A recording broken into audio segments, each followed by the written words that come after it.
Alright, it's that time again. Time to make our predictions for week 2 of Supercross. It's in St. Louis this week, and disclaimer before we get into the picks, if my phone's going off here, don't worry about it. Had that happen last time when I was doing this video, and I basically scrapped this whole thing, so don't worry about that though. We're here to talk St. Louis and predictions. I'm just gonna get right into it because I'm very tired right now. So I just want to get this over with. But we're still gonna talk immensely about what I think the top 5 for this week is gonna be. Let's get into it. 450s. Alright, 450s. We're gonna go. I'm putting Roxon in 5th place. The reason for that is because we saw how bad the track broke down at Anaheim 1. I don't think that the breakdown's going to be as harsh this weekend, and we know Roxon's very good. He has a lot of potential this season. I'm hoping that first week was just jitters and all that. So I'm putting him in 5th. I feel like that's a safe bet. In 4th place, and don't hate me for this, Adam Cianciarulo on the Monster Kawasaki. I know he got 2nd at Anaheim. I know, guys. Oh my goodness. But it was his rookie ride. A lot of people had first race jitters, I bet. I mean, if anyone said that they didn't have first race jitters, they were probably lying. So I think that's why he got 2nd. He rode really well. He's probably going to start up front, but I think towards like the 15-minute mark he's going to fade and only fade back to 4th. So I think 4th for him is really good still. Still top 5.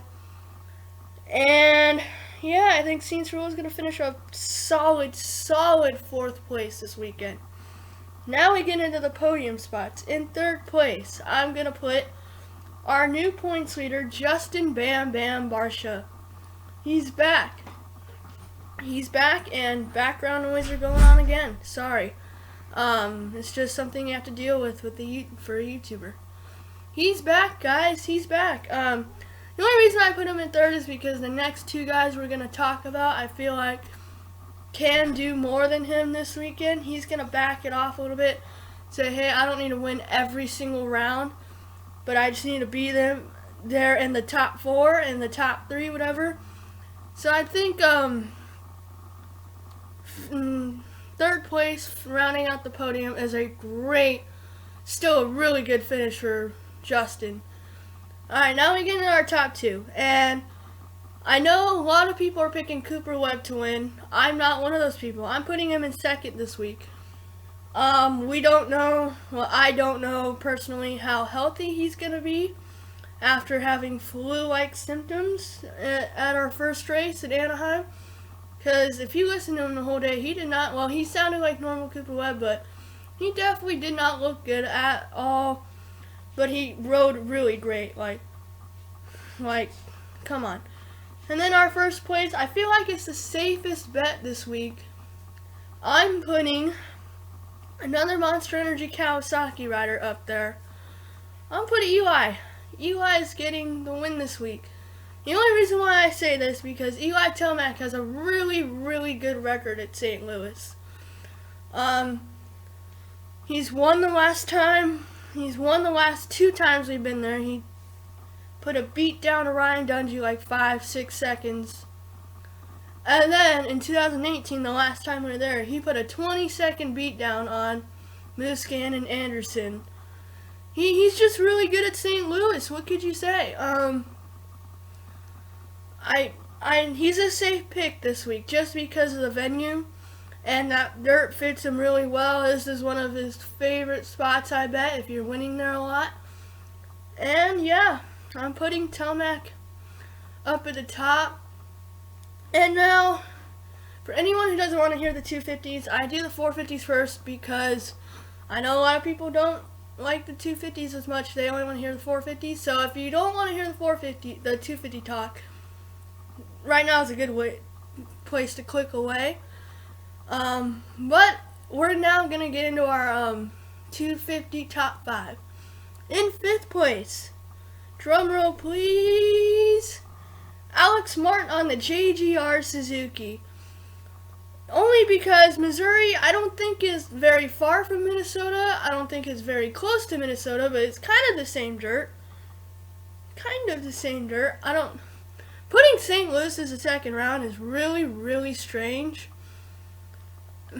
I don't know, ask the Feld guys, the schedulers for Supercross. They'll tell you why they did it. I feel like 5th place for Alex Martin's really good. I mean, he's from the East Coast, so the dirt's going to fit him very well. And that's my 5th place rider. Our 4th place rider is going to be Christian Craig.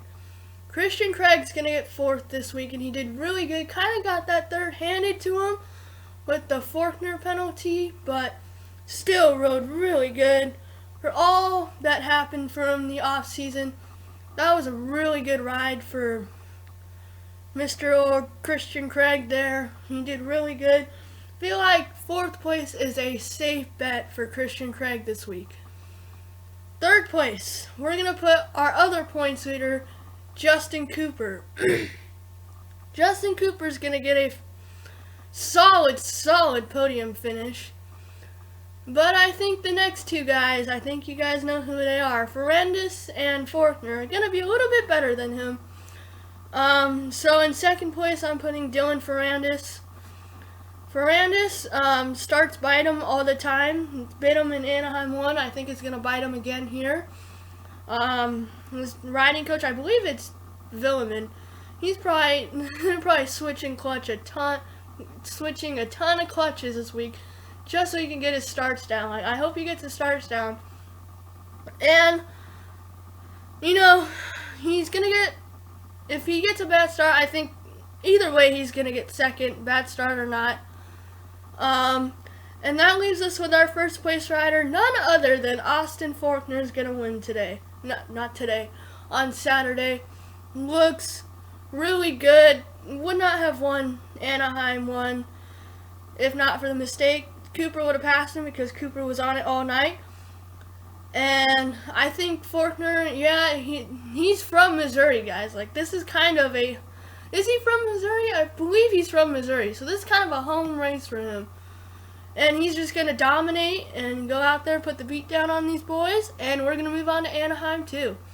I know, quick little prediction show here. That's my predictions for... Oh! Honorable mentions. 450 honorable mentions. Don't be surprised if these guys get into there. Our honorable mentions for the 450s are Baggett, Anderson, and Stewart. I still think Malcolm Stewart could get a top 5 and even sneak in a win this season. So don't be surprised if he's ever in the top 5. Anderson, don't be surprised if he's in the top 5. Oh yeah, Justin Brayton too. Don't be surprised if Jason Anderson's in the top 5. I mean, he's done it a lot of times before. Blake Baggett, don't be surprised if he wins this, like gets podium, because he was really good at Anaheim 1. And finally, Justin Brayton. Don't be surprised if he gets a podium, top 5, whatever. Don't be surprised if those guys are in there. Don't be surprised if Freezy gets the whole shot again and rides a super wide bike, because you know he will if he gets the start. And then my 250 honorable mentions that I wouldn't be surprised if they get top 5 this week. Michael Mosman and Cameron McAdoo. Mosman got a 4th kind of handed to him last week because of the Faulkner penalty. But still, other than the heat race incident, I don't even really remember what happened in the heat race. He just crashed there. And then McAdoo, I expect a lot more from McAdoo. I think he's going to be a little bit better this week. Yeah, those are my predictions for St. Louis. Thank you all so much for watching. I really appreciate it. And let's have a great weekend this weekend. Great racing, and let's see Eli Tomac and Austin Faulkner sweep it this weekend. See you later. Bye.